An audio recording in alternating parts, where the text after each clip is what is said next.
variable pressure, and we say go to variable pressure,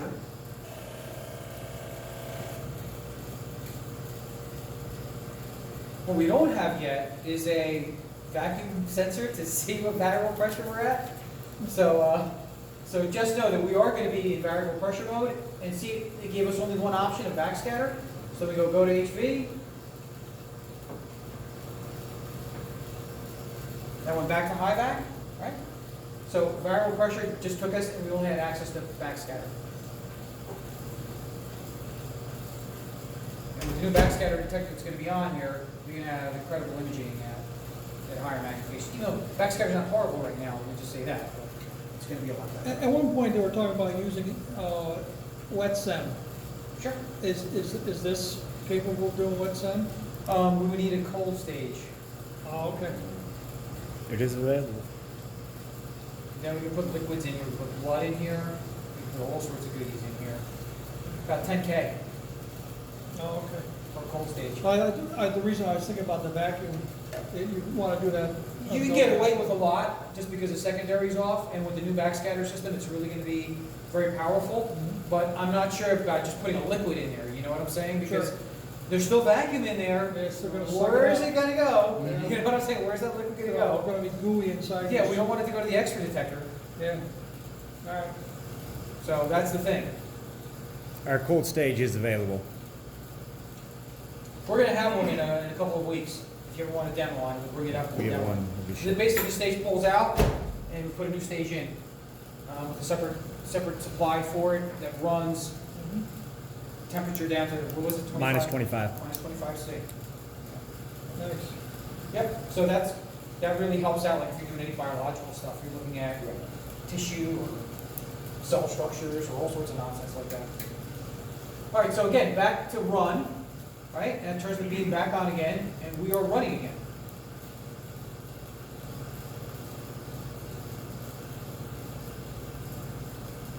So far, so good. So option, that's the only thing I skipped around to, just gave us a couple of annotation stuff and just some display stuff. Configuration is for us, there's nothing in there for you guys.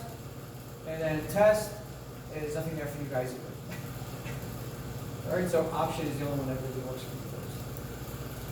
When you first put a filament in, also you can do the auto filament bias and control too, but that's only for the first run. And then brightness and contrast, this auto gun alignment.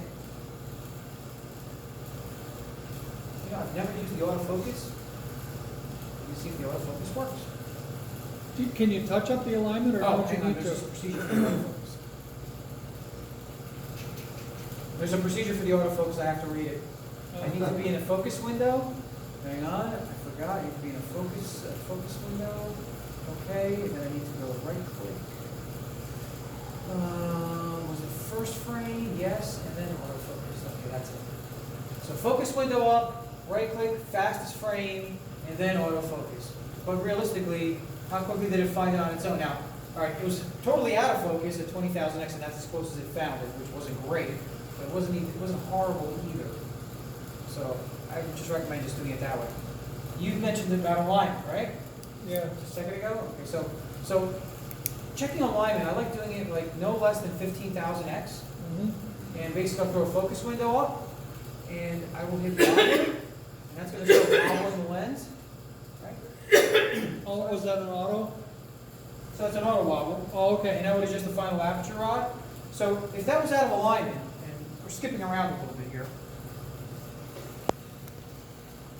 So here's my final aperture rod, right? Yeah. Just like your Amray, it had a little rod going through the lens, right? You had 3 selectable apertures. Here we have 4. And so by hitting wobble, it wobbles the lens, and right now it's going out of focus and in focus, right? Slight movement, but mostly out of focus and in focus. So if I was to just kind of just slightly touch my X drive,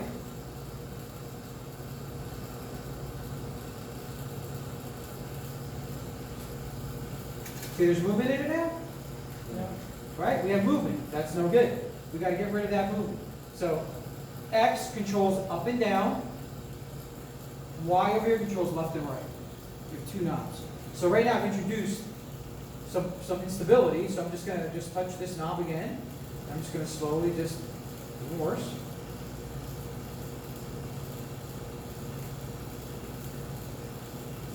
And these are super fine adjustments, just to let you know.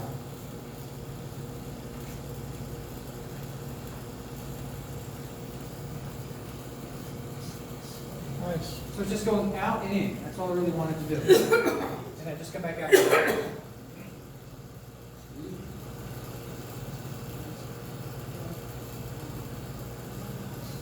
check Stig again. Perfect.